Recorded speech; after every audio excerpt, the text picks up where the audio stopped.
Hello भैया, welcome back to free circuit lab. भैया ये जो यूपीएस सर्किट बोर्ड है ये बहुत ही कॉमन है मार्केट में। जो 2000 रुपये वाला आसपास कोई यूपीएस लेंगे तो मोस्ट प्रोबेबली ये सर्किट आपको मिलेगा।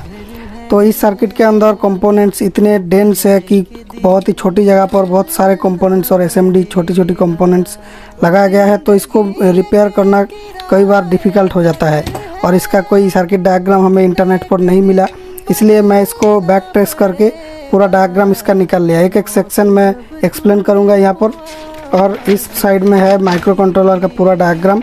तो भाई अब पहले हम लोग बोर्ड में थोड़ा सा ओवरव्यू कर लेते हैं कौन सी सेक्शन क्या कर रहा है। इन दोनों बोर्ड में बस फ़र्क क्या है, यहाँ पर आईसी वगैरह सब सेम है, लेकिन आईसी की जो पैकेज है वो डिफरेंट है। यहाँ पर ये थ्रू होल पैकेज में आईसी आती है, यहाँ पर एसएमडी पैकेज में। बाकी सर्किट की वर्किंग प्रिंसिपल सब सेम होता है। तो मैं एक्चुअली इस बोर्ड को रेफरेंस करके इस डायग्राम को बनाया, तो हो सकता है इस बोर्ड से थोड़ा बहुत माइनर कुछ डिफरेंस आए। मेरे पास ये दोनों ही बोर्ड ख़राब है, तो मैं एक्चुअली इनको रिपेयर करने के लिए बैक ट्रेस कर रहा था। तो सोचा कि एक अच्छे से डायग्राम बनाकर वीडियो भी दे दिया जाए, तो मेरा व्यूअर्स भाई लोगों को आसानी होगा रिपेयर करने के लिए। अगर आप ये वीडियो देखकर एक यूपीएस को रिपेयर किया तो नीचे ज़रूर कमेंट्स में बताना कि एक यूपीएस को कबाड़ में जाने से आपने रोका है इस वीडियो की मदद से। भैया जो बैटरी कनेक्टर है वो यहाँ पर लगती है, इस दोनों पॉइंट में लगती है। ये है ग्राउंड पॉइंट पूरा, और ये है पॉजिटिव +12 वोल्ट की। तो यहाँ पर ये हो गया ग्राउंड, ये +12 वोल्ट। और यहाँ पर जो ये दोनों पिन है, इन दोनों पिन में ट्रांसफार्मर लगती है। ट्रांसफार्मर की जो लो वोल्टेज वाइंडिंग और हाई वोल्टेज वाइंडिंग यहाँ पर लगती है ट्रांसफार्मर का। और जो लाइव इनपुट आती है वो यहाँ पर ये 5 वोल्ट साइड में ये न्यूट्रल होती है, और यहाँ पर ये लाइव होती है। और बाकी यहाँ पर ये दोनों में आउटपुट हो जाती है, ये ब्लू में न्यूट्रल और ये इसमें लाइव। और ये स्विच से ये ऑन होता है। ये एलईडी है दिखाने के लिए, ये बाजार है, कुछ कैपेसिटर वगैरह है। यहाँ पर 2 आईसी है, ये है मेन माइक्रो कंट्रोलर, और ये है चार्जिंग के लिए 3843 आईसी UC3843। और बाकी यहाँ पर ये इनपुट फिल्ट्रेशन के लिए कैपेसिटर है। ये है एसी लाइन का लोड सेंसिंग के लिए 2 रजिस्टर शांट का काम करता है। इसके अंदर से न्यूट्रल पास होती है तो थोड़ा सा वोल्टेज ड्रॉप होती है, वो माइक्रो कंट्रोलर देखता है कि ये ओवरलोड तो नहीं हो गया यूपीएस। और इसका इनपुट की करंट सेंसिंग नहीं होती है, यहाँ पर ओनली आउटपुट की करंट सेंसिंग होती है। इनपुट की ओनली वोल्टेज सेंसिंग होती है। और यहाँ पर 4 पीस रिले है। 4 पीस रिले कैसे कनेक्टेड है यहाँ पर बताऊंगा। एक तो है इनपुट लाइव को स्विच करने के लिए ऑन ऑफ, और एक आउटपुट लाइव को ऑन ऑफ स्विच करने के लिए। और दूसरा है इसका ट्रांसफार्मर के अंदर 4 पीस टैप होता है, एक न्यूट्रल और 3 पीस टैप होती है। इनको स्विच करके ये स्टेबिलाइजर जैसा 10-20 वोल्ट कम ज़्यादा कर सकता है। तो ये एक इंटरेस्टिंग फीचर है इसके अंदर। और हाँ, यहाँ पर एक बहुत ही नेगेटिव डाउन साइड है कि यहाँ पर कोई भी बैटरी लाइन में फ्यूज नहीं मिलता है। तो ये अगर मॉस्फेट वगैरह किसी कारण से शॉर्ट वगैरह हो जाए तो ये एकदम बैटरी को शॉर्ट कर देगा। तो यहाँ पर ओनली थिंग जो काट सकती है वो इस मॉस्फेट की लीड काट सकती है, या फिर यहाँ पर गर्म होके सोल्डरिंग निकल सकती है। यही हो सकता है इसके साथ। और जब तक बैटरी लगा रहता है तब तक सर्किट में पावर रहती है 12 वोल्ट। तो यहाँ पर मैं डायग्राम में कभी कभी VCC रेफ़र करूँगा, कभी कभी +12 वोल्ट रेफ़र करूँगा। तो +12 वोल्ट मतलब बैटरी से डायरेक्टली कनेक्टेड है, और VCC का मतलब है यहाँ पर एक PNP ट्रांजिस्टर है, ये वाला। ये PNP ट्रांजिस्टर 12 वोल्ट को पास करके VCC बनाता है। तो ये VCC लाइन ऑफ होता है इस स्विच से, या फिर माइक्रो कंट्रोलर खुद भी ऑफ कर सकता है जब बैटरी ख़त्म हो जाए। लेकिन +12 वोल्ट लाइन में हमेशा +12 वोल्ट रहेगा। जो यहाँ पर 4 पीस मॉस्फेट है ये काफ़ी पावरफुल मॉस्फेट है। 100 एम्पियर जैसा कैपेबिलिटी होती है, 100 या 150 एम्पियर। लेकिन अभी तो सब डुप्लीकेट कंपोनेंट्स मार्केट में आ रहे हैं, तो हो सकता है ये पूरा 140 एम्पियर तक ना दे पाए, 40 एम्पियर में ही मर जाए। एनीवे, तो यहाँ पर है इसका H ब्रिज जो मॉस्फेट लगा हुआ है यहाँ पर, वो H ब्रिज सिस्टम में है। और जो ये माइक्रो कंट्रोलर आईसी है ये 4 चैनल आउटपुट से इन H ब्रिज को स्विच कर रहा है। यहाँ पर मॉस्फेट 2 टाइप की है, 2 है लो साइड मॉस्फेट, 2 है हाई साइड मॉस्फेट। जो 2 साइड की मॉस्फेट है ये दोनों लो साइड है, और बीच की दोनों है हाई साइड मॉस्फेट। यहाँ पर चारों मॉस्फेट्स N चैनल मॉस्फेट है, क्योंकि N चैनल मॉस्फेट की ऑन रेजिस्टेंस P चैनल से थोड़ा सा कम होती है, तो ये हीट कम होता है, इसलिए डिजाइनर्स N चैनल को ही प्रीफर करते हैं। तो यहाँ पर चारों N चैनल मॉस्फेट यूज़ किया गया है। हर एक मॉस्फेट को गेट को ऑन करने के लिए सोर्स के मुकाबले में 5-7 वोल्ट 10 वोल्ट ज़्यादा चाहिए गेट में, तो ये ऑन होता है। तो इसका ये अगर 10 वोल्ट में ऑन हो रहा है तो इसको ऑन करने के लिए 20 वोल्ट चाहिए फुल्ली ऑन करने के लिए। तो यहाँ पर वोल्टेज बूस्टर सर्किट भी चाहिए, वो भी बताऊंगा। यहाँ पर 2 पीस कैपेसिटर, ये जो 2 पीस मिल रहा है ये दोनों कैपेसिटर वोल्टेज बूस्टर का काम करता है, ये दोनों पीस जो यहाँ पर हाई साइड मॉस्फेट ड्राइविंग के लिए काम आता है। इसलिए हाई साइड और लो साइड दोनों मॉस्फेट ड्राइवर की सर्किट थोड़ा सा अलग है। यहाँ पर हर एक मॉस्फेट के अंदर एक एक बॉडी डायोड होती है जो मॉस्फेट के अंदर इंटीग्रेटेड रहती है, इसको हम अलग नहीं कर सकते हैं। और इन बॉडी डायोड का फ़ायदा उठा के ये चार्जिंग होती है। जो ट्रांसफार्मर यहाँ पर यूज की जाती है वो इनपुट 220 वोल्ट देने से यहाँ पर आउटपुट देता है 6 वोल्ट। तो 6 वोल्ट से 12 वोल्ट की बैटरी कैसे चार्ज होती है? बैटरी चार्ज होने के लिए मिनिमम 13 वोल्ट चाहिए होता है।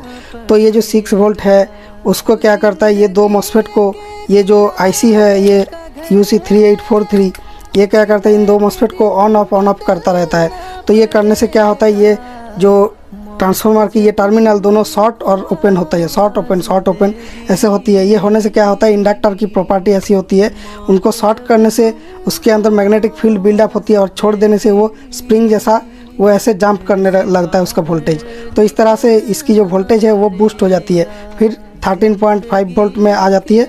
मतलब बूस्ट होके जो करंट बैटरी टानती है उसके अकॉर्डिंग यहाँ पर ड्यूटी साइकिल चेंज करके उसको चार्जिंग किया जाता है पाल्स दे के। तो इस तरीके से एक क्लेवर टिक यूज करके यहाँ पर चार्जिंग की जाती है। अगर ये दोनों ही मॉस्फेट ऑन हो जाती है UC3843 आईसी की मदद से, ये दोनों मॉस्फेट अगर ऑन हो जाती है तो ये लाइन जो है ट्रांसफार्मर के आउटपुट ये इस लाइन के थ्रू शॉर्ट हो जाएगा। और जैसे ही शॉर्ट हट गया या पर इन दोनों को ऑफ कर दिया गया तो उसके अंदर जो शॉर्ट के टाइम में बिल्ड अप हुआ एनर्जी था वो अब कोलैप्स होने लगेगी। तो यहाँ पर जो है उल्टा वोल्टेज जनरेट होगी। और जो वोल्टेज जनरेट होगा अगर इस तरफ प्लस हुआ, इस तरफ माइनस हुआ, वो डिपेंडिंग अपॉन कि आपका एसी की साइकिल अभी क्या है। वो ये साइड अगर प्लस हुआ तो इस साइड से इस डायोड को यूज करके ये इस कैपेसिटर में भरेगी चार्ज, फिर ये बैटरी में जाएगा, फिर बैटरी से जो रिटर्न करंट आएगा वो इस डायोड के थ्रू आके यहाँ पर सर्किट को कंप्लीट करेगा। और उल्टा साइकिल में अगर प्लस माइनस उल्टा होती है तो ये दोनों मॉस्फेट यूज होंगे। तो इस तरीके से ये जो है ये 2 डायगोनल मॉस्फेट को यूज करके यहाँ पर इन दोनों को ऑन ऑफ करने से जो है यहाँ पर वोल्टेज बूस्ट होके बैटरी को चार्ज करता है पाल्स में। अब भाई चलिए हम लोग यहाँ पर पूरा डायग्राम को समझेंगे एक एक सेक्शन को। तो उससे पहले एक ऐड चला लेते हैं हमारा रेगुलर स्पॉन्सर अल्टियम डिजाइनर से। Design the future with Altium 365। Electronics में किसी भी डिजाइनर से कोलैबोरेट कर सकते हैं बहुत ही इजीली, अपने टीम से सिमलेसली कोलैबोरेट कर सकते हैं अल्टियम 365 की मदद से। इसमें रियल टाइम प्रोजेक्ट को व्यू, एडिट और डिस्कस कर सकते हैं no matter where they are. Data sheet access, project management, designing, PCB सब कुछ इजी है अल्टियम 365 से। इसका डिटेल 3D व्यू आपका पीसीबी को completely accurate and error free बनाने में मदद करता है। तो आज ही ट्राई करें अल्टियम 365 को, डिस्क्रिप्शन में लिंक है। इलेक्ट्रॉनिक्स डिजाइन में जॉब रेडी होने के लिए ट्राई करें Altium student lab. Altium designer और अल्टियम 365 की फ्री एक्सेस पाए ताकि अपने मेट से कोलैबोरेट कर पाए और इंडिया के टॉप इंडस्ट्रीज द्वारा मान्यता प्राप्त सर्टिफिकेट अर्न करें। इससे अपने स्किल्स और रेज्यूमे को बूस्ट मिलेगी। अपने यूनिवर्सिटी का ईमेल डालकर आज ही फ्री एक्सेस पाए। अल्टियम स्टूडेंट लैब से रियल स्किल सीखे जो आपको रियल जॉब पाने में मदद करेगी। अधिक जानकारी के लिए डिस्क्रिप्शन में लिंक पर जाए। भैया यहाँ पर हमें पहले देखना है कि इसकी VCC मैकेनिज्म कैसे काम करती है, प्लस 12 वोल्ट से VCC कैसे जनरेट होती है। जो यहाँ पर हम लोग स्विच दबाते हैं इससे VCC जनरेट होती है और इसमें माइक्रो कंट्रोलर का भी हाथ रहता है कि ये ऑटोमेटिकली इस बोर्ड को ऑफ कर सके। अगर यहाँ पर VCC जनरेट हम नहीं करते, डायरेक्टली 12 वोल्ट को ही सारे जगह पर यूज करते तो यहाँ पर बैटरी ड्रेन होता। इस स्विच की एक साइड में जो है, इस स्विच की ये 3 टर्मिनल है, एक साइड में प्लस 12 वोल्ट रहती है और यहाँ से आउटपुट होती है और यहाँ पर ग्राउंड रहता है। ग्राउंड यहाँ पर 2492 इस रजिस्टर के अंदर से जाती है, मतलब 24.9 के 249 के बाद 2 पीस 0 होगा तो उतना रेजिस्टेंस के अंदर से जाती है। तो यहाँ पर थोड़ा सा गलती हो गया, यहाँ पर एक रेजिस्टेंस होगा 24.9 के। तो जब ये स्विच ऑफ रहता है तो यहाँ पर ये ग्राउंड में पुल डाउन किया हुआ रहता है। जब ये स्विच ऑन किया जाता है 12 वोल्ट यहाँ पर पहुँचती है। यहाँ पर माइक्रो कंट्रोलर की पिन की भी थोड़ा सा यहाँ पर इंटरफेरेंस होती है तो वो बाद में बताते हैं। अभी ये जाके एक कैपेसिटर के अंदर से यहाँ पर इस ट्रांजिस्टर को पल्स देता है, क्योंकि यहाँ पर कैपेसिटर है तो यहाँ पर DC डायरेक्टली हमेशा के लिए नहीं जाएगा, एक बार पल्स में जाएगा। ये कैपेसिटर चार्ज होने से डीसी जाना बंद हो जाएगा और फिर जाके ये ट्रांजिस्टर ऑन हो जाती है। यहाँ पर ट्रांजिस्टर बोले तो यहाँ पर एक छोटा पीस ये ट्रांजिस्टर होगा या फिर ये होगा छोटा पीस। तो ये ट्रांजिस्टर ऑन होने से क्या होता है, ये 1 किलो ओम रजिस्टर से ये बड़ा ट्रांजिस्टर को ग्राउंड खींचता है। ये बड़ा है पीएनपी ट्रांजिस्टर, ये है यहाँ पर ये बड़ा ट्रांजिस्टर ये वाला पीएनपी। तो इसको जब ग्राउंड में बेस को खींच दिया तो ये +12 वोल्ट को लेके यहाँ पर VCC में 3.3 ओम रजिस्टर से दे देता है। यहाँ पर 3.3 ओम यहाँ पर है 3R3। तो इसके अंदर से ये VCC लाइन में +12 वोल्ट मिल जाता है और जहाँ पर भी डायग्राम में VCC लिखा हुआ है सारे जगह पर ये 12 वोल्ट मिल जाता है। माइक्रो कंट्रोलर के पिन 29 और पिन 32 ये दोनों क्या कर रहा है, यहाँ पर माइक्रो कंट्रोलर की नंबर है ये, इसका जो थ्रू होल पैकेज है इसका पिन डायग्राम ये है। जो यहाँ पर माइक्रो कंट्रोलर के पिन 29 और ये 32 है, ये दोनों कैसे आ रहा है। जो यहाँ पर पिन 32 है ये इस पॉइंट से जाके यहाँ पर VCC ऑन ऑफ में यहाँ पर काम कर रही है और यहाँ पर ये ऑन स्विच का डाटा यहाँ पर फीडबैक ले रहा है इनपुट में। तो यहाँ पर बेसिकली क्या होता है, ये एक इनपुट पिन है जो पिन 29 है और जो 32 है ये आउटपुट पिन है। ये कैसे यहाँ पर काम कर रहा है, अगर आपने स्विच को चालू किया तो कैसे VCC ऑन होता है ये तो पता चल गया, लेकिन ये पाल्स में चालू होता है।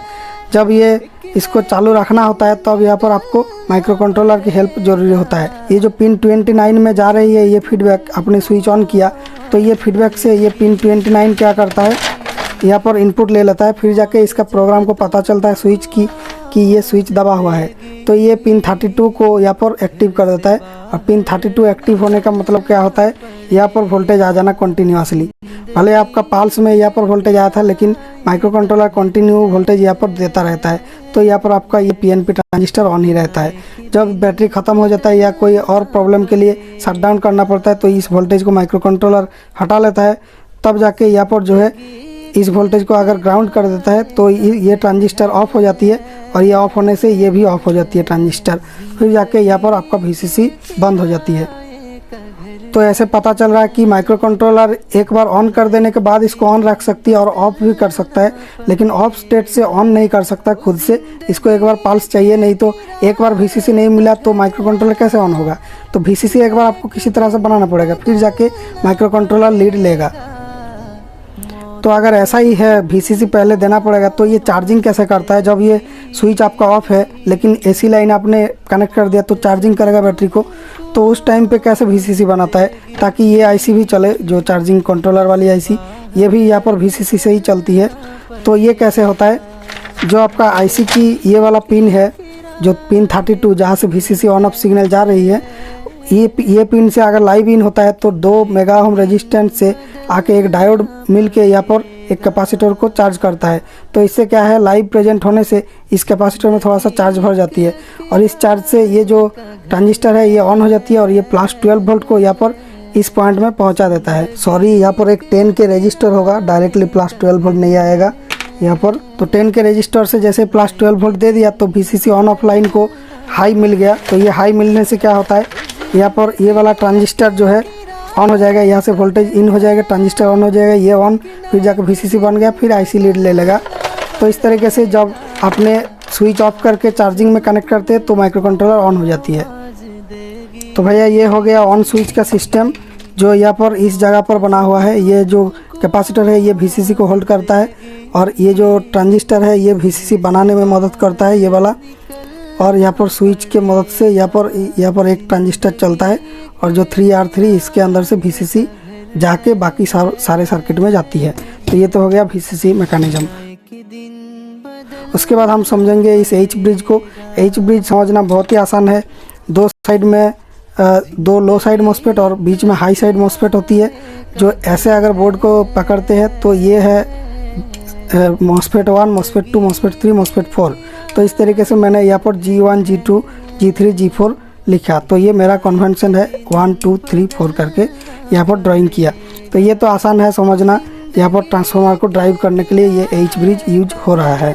अब यहाँ पर देखना जरूरी है कि यहाँ पर मॉस्फेट की गेट ड्राइविंग के लिए कैसा सर्किटरी यहाँ पर लगाया गया है। तो ये है लो साइड गेट ड्राइवर, ये है हाई साइड गेट ड्राइवर। तो यहाँ पर कैसे काम कर रहा है, जो 2 पीस लो साइड मॉस्फेट है ये और ये, इन दोनों के लिए यहाँ पर एक गेट ड्राइवर बना हुआ है और यहाँ पर एक गेट ड्राइवर बना हुआ है। ये दोनों सिमिलर है और दो बीच की मॉस्फेट के लिए हाई साइड गेट ड्राइवर यहाँ पर एक है और यहाँ पर एक है। तो यहाँ पर लो साइड गेट ड्राइवर कैसे काम कर रहे हैं, माइक्रो कंट्रोलर की पिन 17 और 19 से